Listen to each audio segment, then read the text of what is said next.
عبدالستار نے وہاب اشتیاق اور ظفر کو چودھری کی یہ اتنی لمبی داستان سنائی تو تینوں دوست مطمئن ہو گئے اور کہا کہ یہ آدمی یقیناً ان کی بھرپور مدد کرے گا۔ انہوں نے یہ بھی کہا کہ وہ اس مہینے کی 16 تاریخ کو پھر یہاں آ جائیں گے۔ چودھری خاص 17 کو آئے یا 18 کو، چودھری کو تو آنا ہی تھا کیونکہ اس کا بیٹا پاگل خانے میں تھا۔ اب سوچنے والی بات یہ ہے، وہاب نے کہا، کیا انٹیلیجنس ڈاکٹر رشید کو بھول گئی ہے؟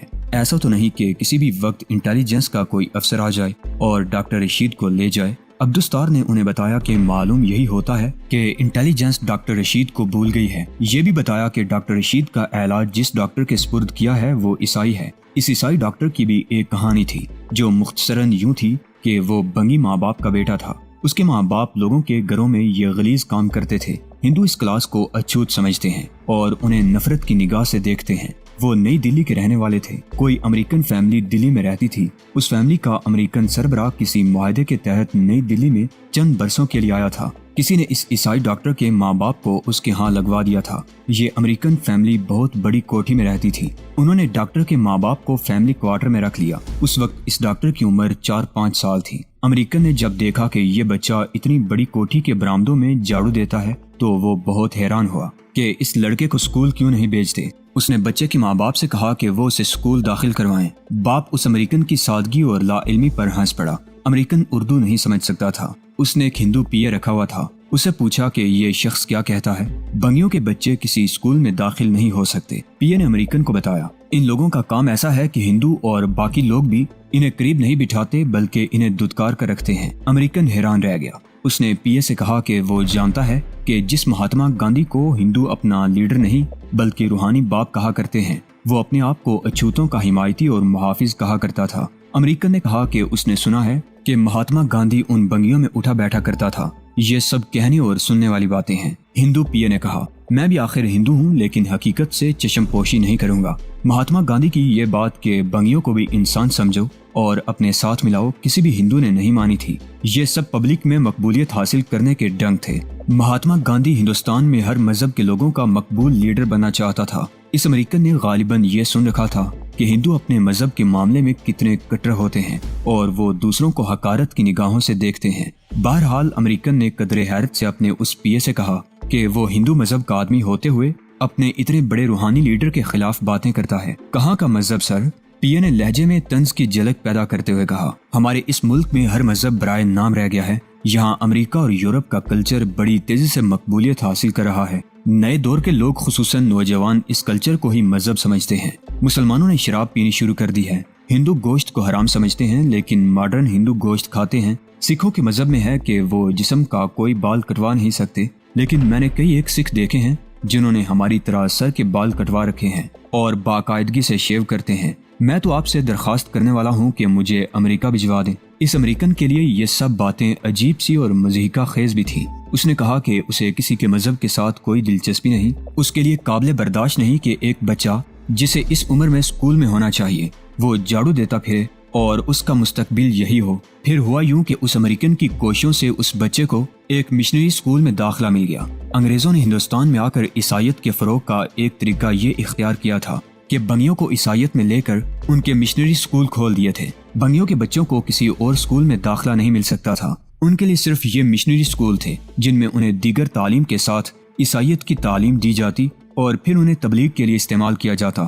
آزادی کے بعد پاکستان کی طرح ہندوستان میں بھی مشنری اسکول اس قدر مقبول ہو گئے کہ اپر کلاس کے بچے ان میں داخل ہونے لگے۔ وجہ صرف یہ تھی کہ ان اسکولوں میں انگریزی میں تعلیم دی جاتی۔ پھر حالت یہاں تک پہنچی کہ ان اسکولوں میں داخلے کے لیے وزیروں تک کی سفارشیں اور ہزارہ روپوں کی رشوت چلنے لگی۔ میرٹ پر داخلہ ناممکن ہو گیا۔ آگرہ کے پاگل خانے میں اس عیسائی کی دوستی عبدالستار کے ساتھ ہو گئی۔ عبدالستار نے اس ڈاکٹر کے 1-2 رکے ہوئے کام اور کچھ پیسے نکلوا دیے تھے۔ اس سے ان کی دوستی اور گہری ہو گئی۔ ڈاکٹر نے عبدالستار کو بتایا تھا کہ اس کے دل میں ہندوؤں کے خلاف کس قدر نفرت اور حقارت بھری ہوئی ہے۔ اب جو اسے کسی اور اچھی جگہ لگانے کی بجائے پاگل خانے میں ٹرانسفر کر دیا گیا تھا، یہ ایک ہندو ڈاکٹر نے اسے گمنامی میں پھینکنے کے لیے کیا تھا۔ اس نے عبدالستار کو اپنی گزری ہوئی زندگی اور تعلیم کے دور کی بات یوں سنائی کہ اسے مشنری اسکول میں بھی کچھ مشکل سے داخلہ ملا تھا کیونکہ ملک آزاد ہو گیا تھا اور اب بڑے لوگوں کے بچے اس اسکول میں داخل ہوتے تھے۔ اسے اس امریکن کی سفارش سے داخلہ ملا تھا۔ اسے پڑھنے کا بہت شوق تھا۔ یہی وجہ تھی کہ وہ اچھے نمبروں میں پاس ہوتا چلا گیا اور کالج میں جا پہنچا۔ تعلیم کے ساتھ دلچسپی کے علاوہ اسے ڈاکٹر بننے کا بہت شوق تھا۔ کالج میں اس نے اس ارادے کے مطابق سبجیکٹ لیے۔ اس نے کسی کو پتہ نہیں چلنے دیا تھا کہ وہ بنگیوں کا بیٹا ہے، لیکن ہندو طلباء کو کسی طرح پتہ چل گیا۔ اس کا نتیجہ یہ سامنے آیا کہ ہندو طلباء نے اسے دھتکارنا شروع کر دیا۔ ہندو لیکچرار اور آفیسر بھی اس سے کھچے کھچے رہنے لگے۔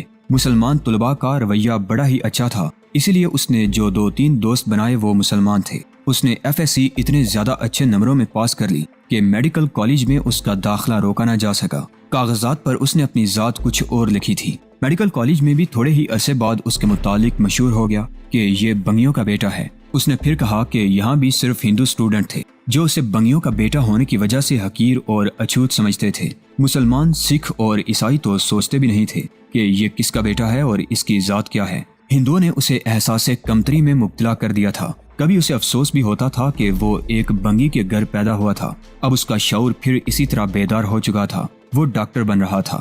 آخر ایک روز اس نے اپنے ایک مسلمان اور ایک عیسائی اسٹوڈنٹ دوست کو اپنی اصلیت بتا دی، جو انہیں پہلے ہی ہندوؤں سے معلوم ہو چکی تھی۔ اس نے اپنے ان دونوں دوستوں سے کہا کہ اس کی خود اعتمادی مجروح ہوتی جا رہی ہے۔ دونوں دوستوں نے اسے کہا کہ وہ اپنا مستقبل تباہ نہ کرے۔ اسے جو کوئی جو کچھ بھی کہتا ہے کہنے دو، کوئی فرق نہیں پڑتا۔ ان دونوں دوستوں نے اسے ایسا جذباتی سہارا دیا کہ اس کی خود اعتمادی بحال ہو گئی اور وہ احساس کمتری سے نجات حاصل کرنے لگا۔ اس عیسائی ڈاکٹر نے عبدالستار کو بتایا کہ اسے ایک بار تنہائی میں یہ خیال آیا کہ وہ تو ڈاکٹری پڑھ رہا ہے جسے مسیحائی کہتے ہیں۔ ڈاکٹر کا فرض ہے کہ دکھی انسانیت کو سکون پہنچانا اور دکھوں سے نجات دلانا۔ اگر اس نے اپنا ہی دل دکھی کر لیا تو وہ انسانیت کی کیا خاک خدمت کرے گا؟ ہندو کا کیا ہے؟ یہ تو اپنے آپ کو سارے ہندوستان کا بادشاہ اور دوسرے مذہبوں کے لوگوں کو اپنے سے کمتر سمجھتے ہیں، حالانکہ وہ خود قابل نفرت قوم ہیں۔ اس ڈاکٹر نے اپنے آپ کو تعمیری سوچیں دی۔ دوستوں نے اسے جذباتی سہارا دیا اور اس کے ماں باپ کو خدا نے وہ دن دکھایا جب بیٹے نے MBBS کی ڈگری حاصل کر لی۔ اس نے عبدالستار کو بتایا کہ وہی جانتا ہے کہ اس کے ماں باپ نے اسے ڈاکٹر بنانے کے لیے کس قدر محنت اور مشقت کی تھی اور اپنا پیٹ باندھ لیا تھا۔ میڈیکل کالج کے اخراجات اور فیس وغیرہ ایک مزدور پیشہ آدمی کے بس کی بات نہیں تھی، لیکن یہ اس بنگی کی عظمت تھی کہ اس نے خون پسینہ ایک کر کے بیٹے کی یہ تعلیم پوری کرا دی۔ ڈاکٹر نے ہاؤس جاب کیا، پھر اسے ایک سرکاری ہسپتال میں ملازمت مل گئی۔ چند مہینے ہی گزرے تھے کہ اس کے ایک ہندو کلاس فیلو نے اسے ہسپتال میں دیکھا اور وہاں دوسرے ڈاکٹروں کو بتا دیا کہ یہ اچھوت ذات کا آدمی ہے اور ایک بنگی کا بیٹا ہے۔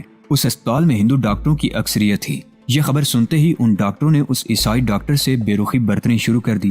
ہسپتال کے انچارج ڈاکٹر تک یہ بات پہنچی تو اس نے اس ڈاکٹر کو دور افتادہ اور پسماندہ دیہاتی علاقے میں بھیج دیا۔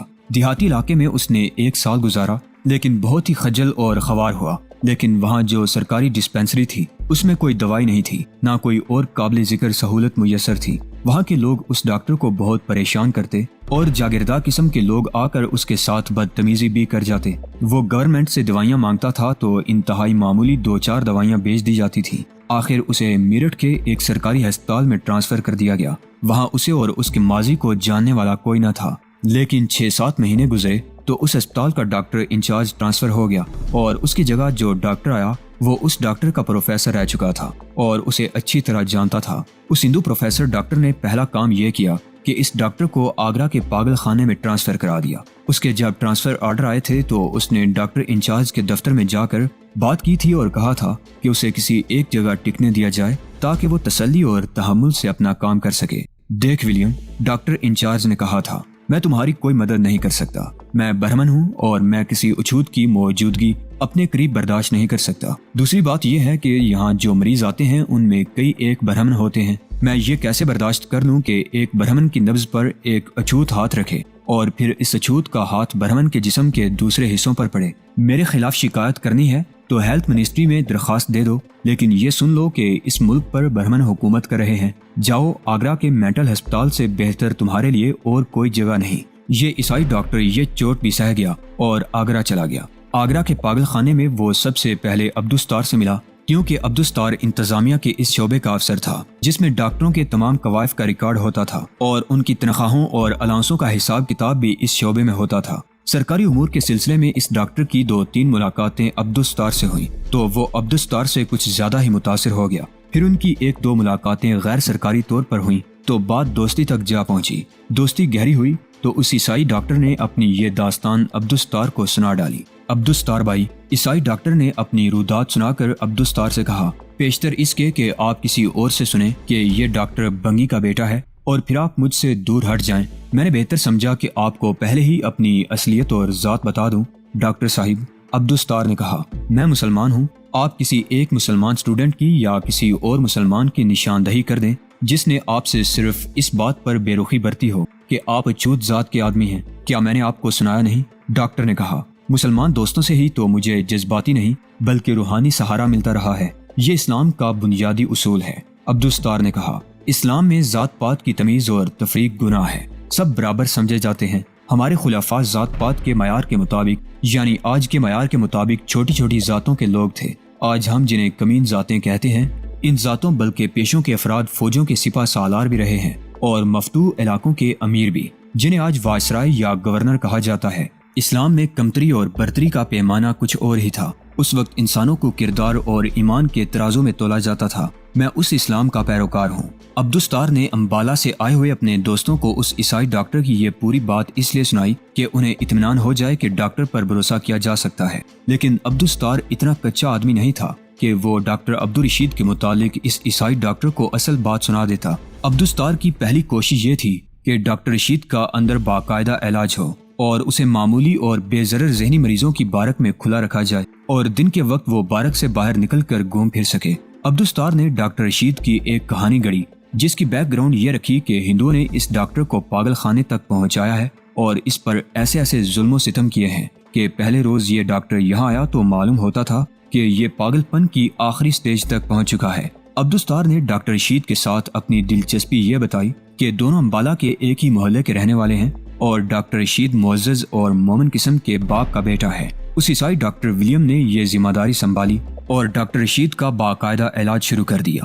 اس کی بارک کے جو وارڈن وغیرہ تھے انہیں بھی کچھ ہدایات دی جن کا مطلب یہ تھا کہ اس مریض کو خطرناک مریض نہ سمجھا جائے۔ عبدالستار نے ڈاکٹر رشید کو صحت یاب کرنے کے لیے یہاں تک کیا کہ ڈاکٹر ولیم نے کوئی ایسی دوائی بتائی جو پاگل خانے میں نہیں ملتی تھی تو عبدالستار اپنی جیب سے وہ دوائی خرید لایا اور ڈاکٹر ولیم کو دے دی۔ اس طرح ڈاکٹر رشید کی ذہنی صحت بہتر ہونے لگی۔ اسے پاگل پن کے جو دورے دن میں 3-4 مرتبہ پڑتے تھے وہ کم ہونے لگے۔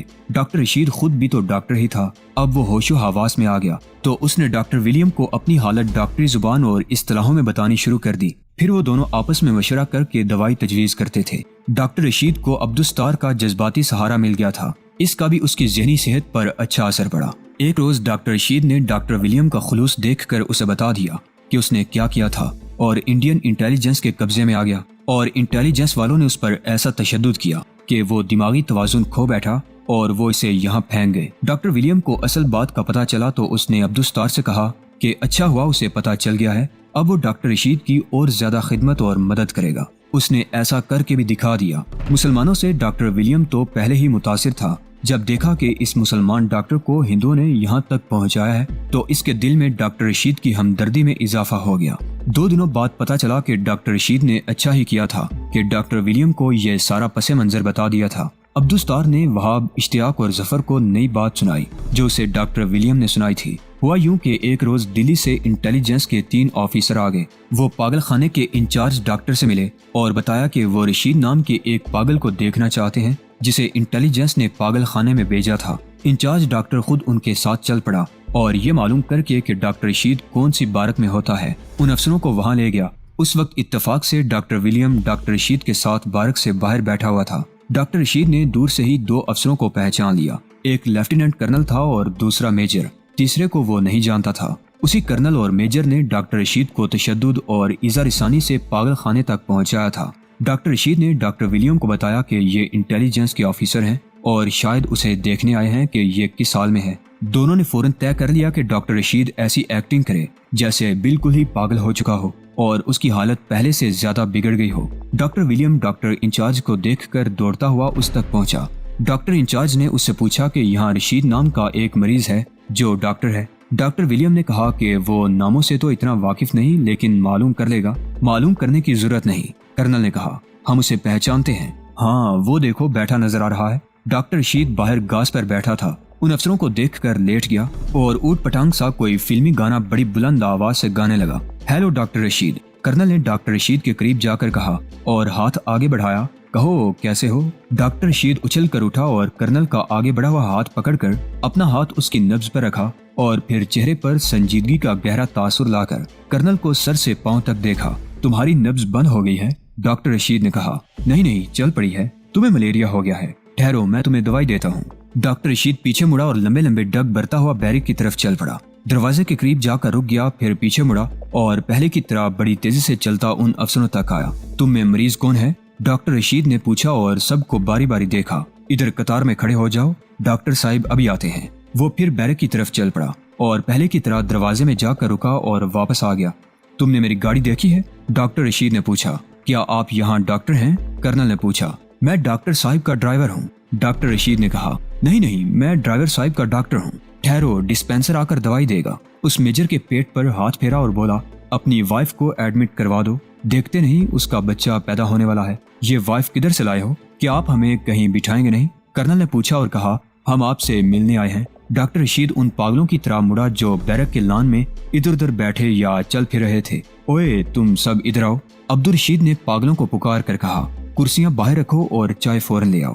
وہ افسروں کی طرف مڑا اور بولا، آئیے بیٹھیے، چائے ابھی آتی ہے۔ ڈاکٹر رشید لان کی طرف چل پڑا اور افسر اس کے پیچھے پیچھے گئے۔ لان میں جا کر اس نے ان سب سے کہا کہ بیٹھ جائیں۔ وہ ابھی گھاس پر بیٹھے ہی تھے کہ دو پاگل دوڑے آئے اور جمپ کر کے ان کے درمیان آ بیٹھے۔ دونوں نے قوالی شروع کر دی اور تالیاں بجانے لگے۔ ڈاکٹر رشید نے اپنے کان پر ہاتھ رکھا اور بڑی لمبی اور بے سری لے منہ سے نکالی۔ پھر یہ تینوں تالیاں بجاتے ہوئے اٹھے اور ایک طرف چل پڑے۔ کیوں ڈاکٹر صاحب؟ کرنل نے پاگل خانے کے انچارج ڈاکٹر سے پوچھا۔ آپ کی رائے کیا ہے؟ تم بتاؤ ڈاکٹر ولیم، ڈاکٹر انچارج نے کہا۔ اس بیرک کے مریضوں کو تم ہی اچھی طرح جانتے ہو، بیانڈ ریپیئر، ڈاکٹر ولیم نے مسکراتے ہوئے کہا۔ یہ تو ٹھیک نہیں ہو سکتا۔ ڈاکٹر ولیم نے ڈاکٹری اصطلاحوں میں ڈاکٹر رشید کی حالت کا تجربہ پیش کیا اور کہا کہ اس کی رائے یہی ہے کہ یہ ٹھیک نہیں ہو سکتا۔ شوڈ وی فارگیٹ ہم؟ کرنل نے پوچھا۔